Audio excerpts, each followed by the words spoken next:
Hola, bienvenidos a este canal. Mi nombre es Libby. Hoy día tengo este paquetito que me llegó de Amazon y es un juego sensorial. Ahorita les voy a enseñar.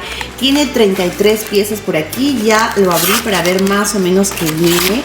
Y vamos a empezar con este de aquí que miren. Qué bonito.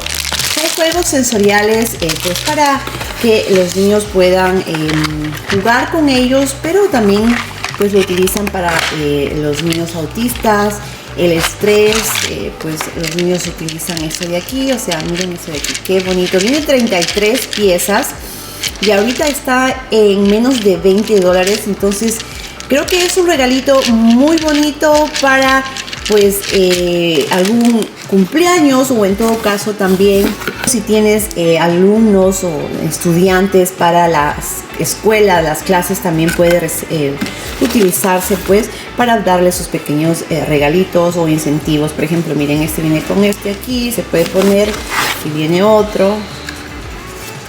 Mis niños les encanta muchísimo esto. Incluso ellos estuvieron haciendo este tipo de fidgets, de jueguitos sensoriales con algunas cositas que ellos tenían. Y esta, miren, esta es la carterita que quería mostrarles. Miren qué bonito. Esto de aquí es una chulada. Sí, es empinita.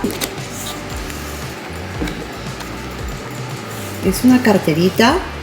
Aquí está el botoncito y aquí está el cierre. La verdad, yo estoy sorprendida con la calidad de este producto. Y miren adentro, viene un montón de fidgets, específicamente 33 piezas. Así que les voy a ir enseñando poco a poco.